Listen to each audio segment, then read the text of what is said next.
show. Ladies and gentlemen, on the stage, Mike Osbourne. Hello. How are we doing? We good? Excellent. My name is Mike. As Phil said, my name is Mike Osbourne.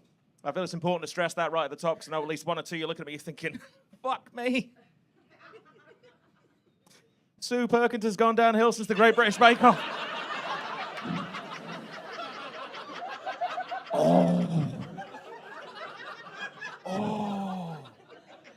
Why does she look like a geography teacher who's come from a dress rehearsal of a library production of 8 Mile?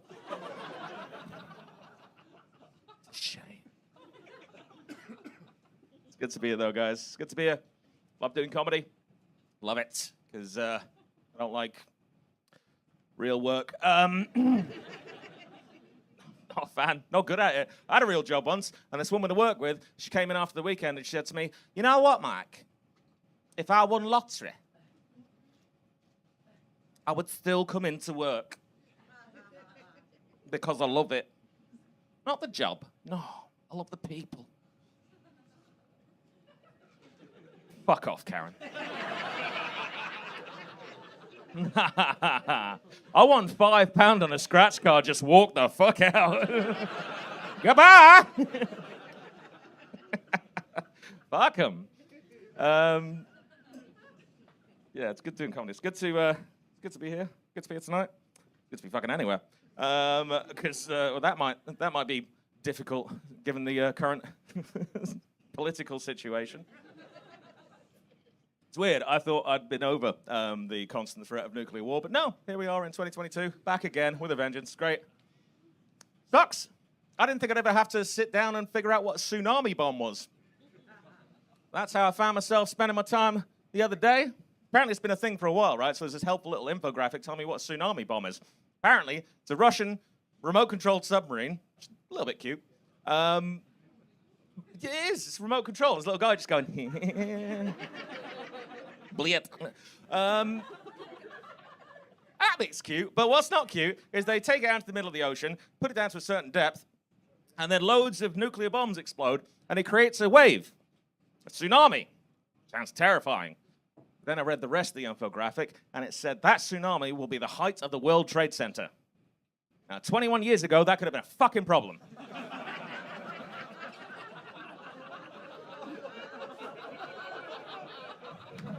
But I was relieved. I'm like, set that off, bitch. I could do with some water on my shoes. Yeah,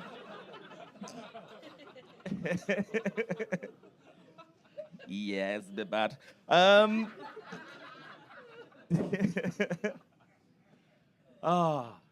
I like doing comedy. It's fun. Making people laugh, going up and down the country, get to travel. I think travel's really important, right? Because I think what happens with me is before I've been to a place, I've got quite a flat two-dimensional view in my mind, but then I go there and it becomes a lot more realized in my head. There might be some things I didn't know about the place that now I know, all right? It's happened to me fairly recently when I went to Blackpool for the first time. Some of you are familiar. I knew 2 things about Blackpool before I went. I knew 1, it's a bit shit. I knew 2, it's got the illuminations. But I went, you guys, and I was wrong about Blackpool because they don't always have the illuminations. No, they turn that shit off during the day. You can see everything. You don't want to.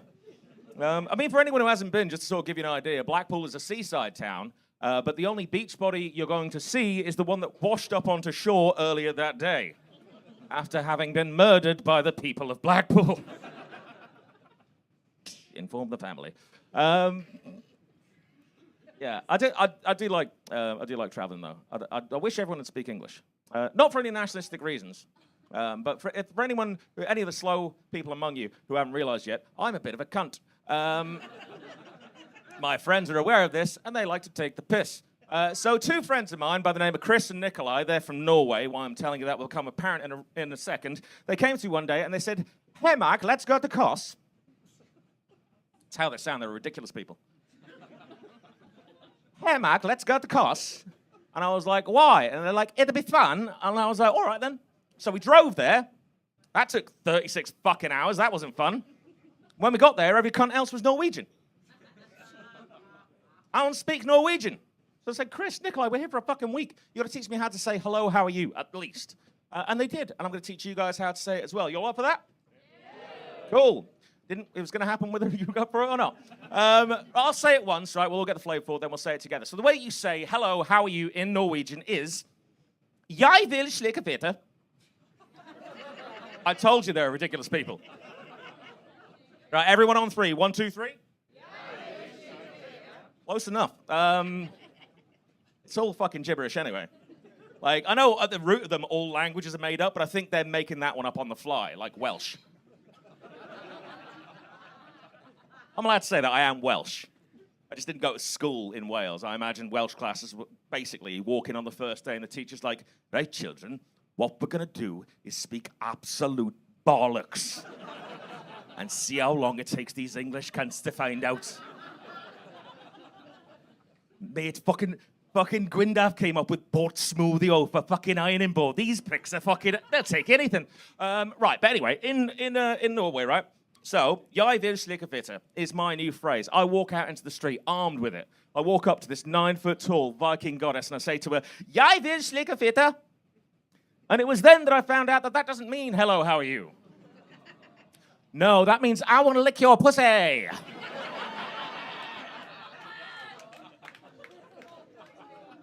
Yeah, she punched me right in the throat. Never come so hard in my life.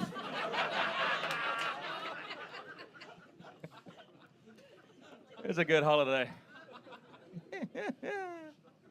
Any science fiction fans in? Yeah. Just one person in the fucking dark and around. Yeah. They made me come out. I was watching Deep Space Nine. I fucking love science fiction. You should do what I do, right? Which is what I do, is I do all my shopping in Aldi, right? Because I figure that Aldi is about as close as I'm ever going to get to experiencing a parallel universe. You know, you walk in, they've got all your favorite brands, but then you get up close and something's wrong. Instead of bottles of Magners, it's all the bottles of, fuck it, Blagners. Yeah, it does all taste the same. Like piss. No, imagine it, just a whole mountain of tubs of butter called I Can't Believe Epstein Killed Himself. Oh, they got Rice Krispies. Oh, shut up with them. Oh, God. We're all going to die alone, aren't we? No, just me. No, I'm not drinking tonight. I'm drinking water laced with an immense amount of LSD. So in about 45 minutes. What the fuck was I talking about? Science fiction. I do like science fiction. It's one of the reasons that I still smoke. Yeah, because I was thinking about quitting smoking, and I saw this advert on TV that said 1 in every 20 cigarettes will cause a mutation. So I didn't quit. Now, I smoke 60 cigarettes every single day now. Because I figure that's at least 3 shots I get every day to become one of the X-Men. All you non-smokers, you might have your health. You're not getting laser eyes, are you? So who's the dickhead?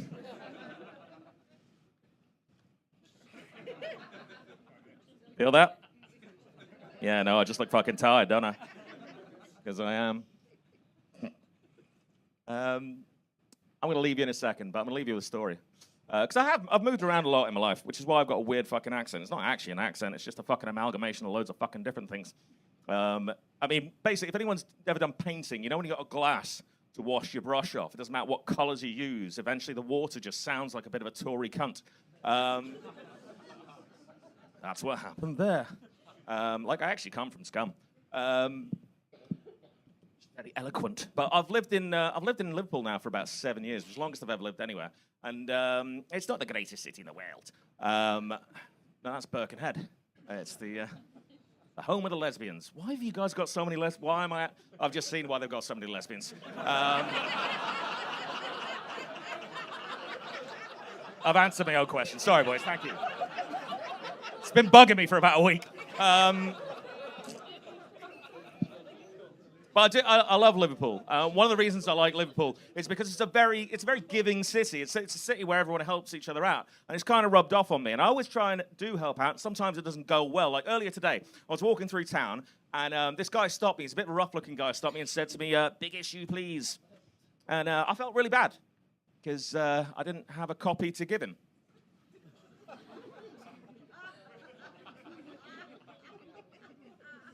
No idea where we get the big issue from. Never seen it on sale anywhere. I assumed he was collecting them because he had loads on him.